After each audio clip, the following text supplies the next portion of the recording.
Y como tengo ganas de halagarte, lo del alcalde de Jerez, ¿es en broma o es serio? Porque claro, nos has transmitido la ambigüedad. Claro, yo no lo sé. O sea, en el texto venía así, literalmente terminaba así diciendo: el niño nace, abre la tumba, el niño está llorando, están haciendo de la madre muerta, que vaya, ¿ya? Y termina así, en la frase literal: y vivió muchos años llegando a ser alcalde de Jerez. Así estaba escrito, claro. ¿Con qué intención lo escribió el autor? Ya. No se me hace pensar esto, Juanjo, en cuando hablas de la ambigüedad. Luego está en enlace entre Segovia y Jerez, que tampoco sé muy bien. Que me hace pensar esto también, lo que hablas de la ambigüedad y que no te gusta saber si es un cuento de terror o de magia o de amor, con tu forma de escribir.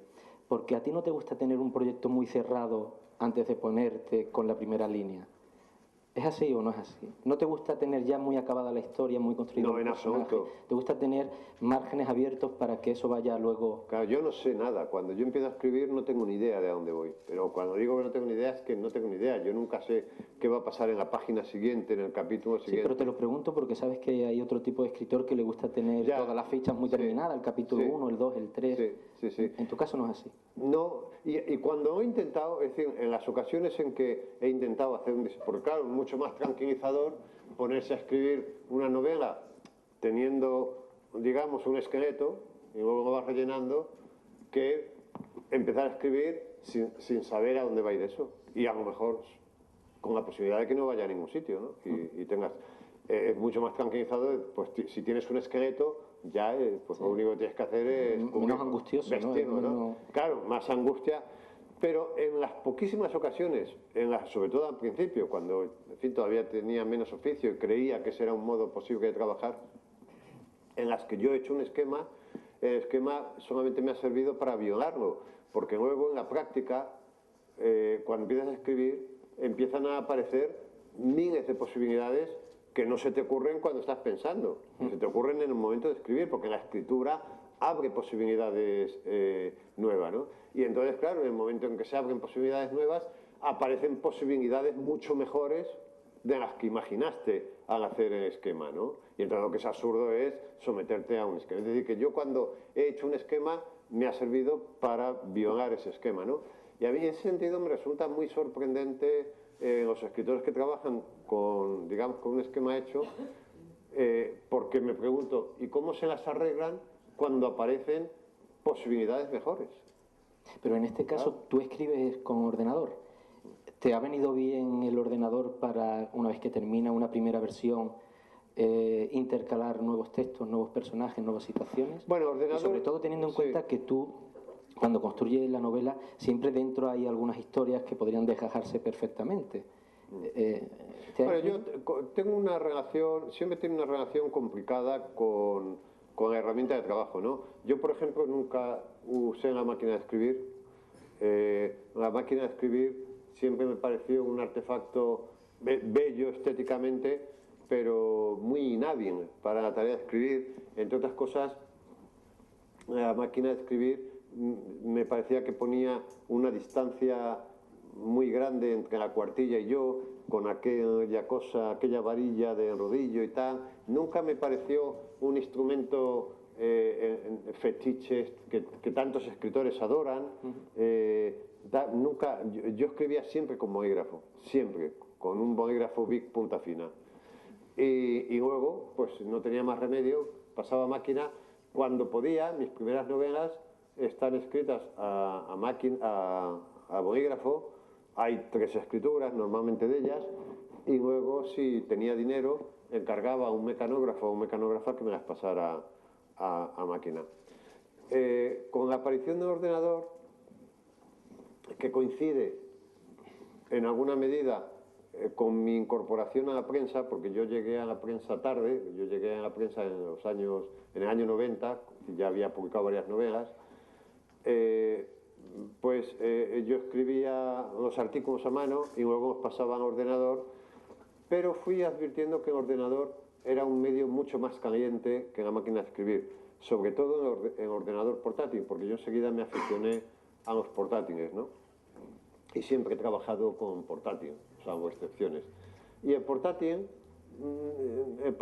con el portátil me familiaricé enseguida porque yo con el portátil me parece eso, que es un medio muy caliente, la pantalla está muy cerca, todo está muy próximo, no hay intermediarios incómodos, como sucedía en la máquina de escribir con el rodillo, en la varilla que sujetaba el papel y todo esto, ¿no?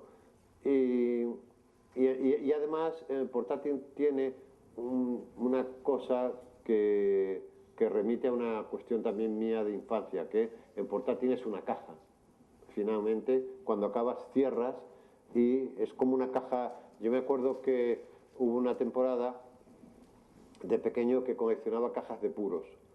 Había un estanco allí en mi barrio que los puros los vendían sueltos y en las piperas y en la estanquera, cuando se me quedaban vacías, vendían las cajas de puros por 10 céntimos, 20 céntimos, y yo compraba y tenía muchas cajas porque me fascinaba mucho la idea. La caja siempre es un artefacto que me ha gustado mucho, tiene algo de cosas secretas, recónditas. Me gustaba la idea de hacer compartimentos secretos en las cajas, de montar una caja sobre otra de manera que hubiera un doble fondo. O sea, todo esto siempre me ha fascinado mucho, por eso me ha fascinado mucho también siempre los burós, estos que detrás de un cajón hay otra puerta y todo esto, ¿no? Y el portátil tiene algo de caja, en donde tú has guardado tus secretos y lo cierras, ¿no? Y esto siempre de manera que con el ordenador yo no he tenido problemas ninguno para familiarizarme con él. Con la máquina de escribir, digo, sí, nunca he escrito. Y entonces hubo un momento que por una razón de orden económico, claro, escribir un artículo a mano y luego pasar al ordenador, pues es como el doble o el triple de tiempo, ¿no? Y entonces cuando empecé a trabajar en prensa, la economía de tiempo me llevó a familiarizarme con el ordenador y a escribir los artículos directamente en el ordenador. Y de ahí empecé ya también a hacer los primeros ensayos con novelas y ya me incorporé al ordenador.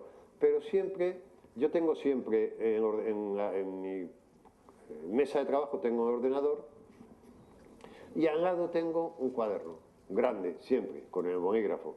Y entonces en el cuaderno tomo, de manera que alterno la escritura a ordenador con la escritura a lápiz. Y en muchos casos ha habido novelas, y El mundo es una de ellas, que están empezadas a mano.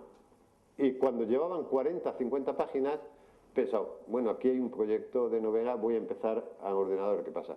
El ordenador tiene una ventaja, que es muy fácil corregir, ¿no? Es decir, tú cuando te pones a trabajar, lees lo que has escrito el día anterior y es que es tan fácil cambiar un adjetivo, porque claro, cuando escribías a mano, tachar, y entonces en el ordenador llega un punto en que no sabes las escrituras que has hecho de un texto. Esto para los profesores va a ser nefasta, porque antes se podían comparar los distintos manuscritos de una novela, antes se podían comparar, pero ahora no se van a poder comparar y no sabes. Ahora, yo no sé las escrituras que he hecho de mi última novela, no tengo ni idea, porque claro, cada vez que entras en ella... No, está claro que el mundo de la filología con el ordenador cambia radicalmente.